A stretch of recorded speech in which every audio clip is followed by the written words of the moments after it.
আসসালামু আলাইকুম প্রিয় ভিউয়ার্স, আশা করি সবাই ভালো আছেন। আমিও ভালো আছি। তো আপনাদেরকে এখন দেখাবো ডাবল নিডল মেশিনকে ক্যান্টপ মেশিনে কিভাবে রূপান্তর করা হয়। এটা সেলাই আসলে আমাদের মূলত প্রত্যেকটা টোন টেলের সেলাই চেন স্টিচ হয় একটা, কিন্তু এটা আমাদের সেলাই হবে দুটি একসাথে, একই নিডলের উপরে আর এক নিডলের সেলাই হবে। এইটা আসলে কিভাবে করতে হয় আমরা একটা সেট করছি এবং আপনাদেরকে দেখানোর জন্য কিভাবে সেট করতে হয় বোঝানোর জন্য আমি চেষ্টা করব। যদি ভিডিওটি ভালো লাগে অবশ্যই লাইক কমেন্ট করবেন এবং শেয়ার করবেন, অন্যকে দেখার সুযোগ করে দেবেন।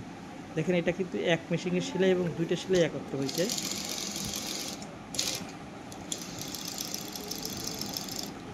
অবশ্যই আপনারা পুরো ভিডিওটা দেখবেন, তাহলে আপনাদের কাজে লাগবে।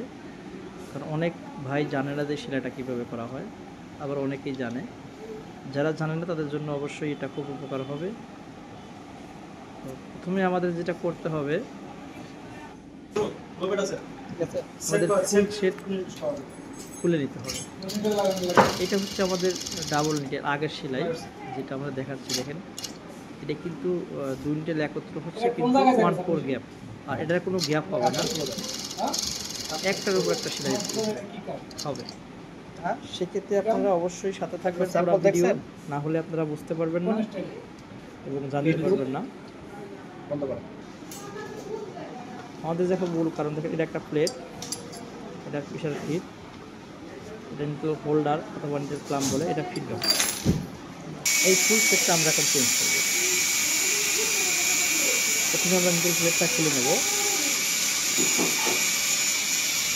তারপরে আমাদের নিচের ক্লামটাও খুলে নিতে হবে, যেহেতু এটার নিচের ক্লামের সাথে এটার কোনো মিল নেই।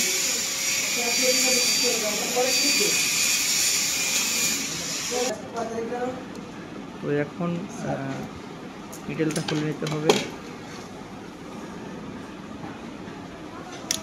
নিডেলটা খোলার পরে যেখানে খোলার একটা আমি নতুন একটা জিনিস দেখাচ্ছি। আমরা অনেক সময় প্লাস দিয়ে খুলি, যে কারণে ক্লামে অনেক দাগ পড়ে যায়।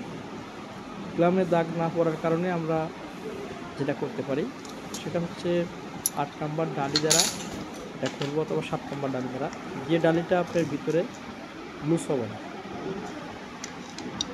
তারপরে আমাদের ফিডব্যাকটা খুলে ফেলবো। খোলার পরে আমরা যে কাজটা করবো, প্রথমে মিটার ক্লাম্পটা আমরা আগে লাগিয়ে নেব। মিটার ক্লাম্পটা আমরা লাগানোর পরে আমাদের প্লেটটা বসাবো।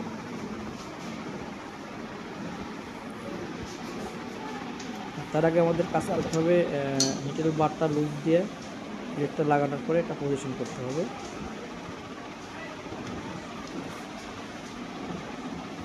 আমরা এখন অলরেডি পজিশন করতেছি। পজিশন করার পরে আপনাকে যেটা করতে হবে, অবশ্যই খেয়াল রাখতে হবে নিটেল ক্লাম্প যেন বাঁকা না হয়। নিটেল ক্লাম্প বাঁকা হলে সেলাইটাও একটার উপর একটা উঠবে না।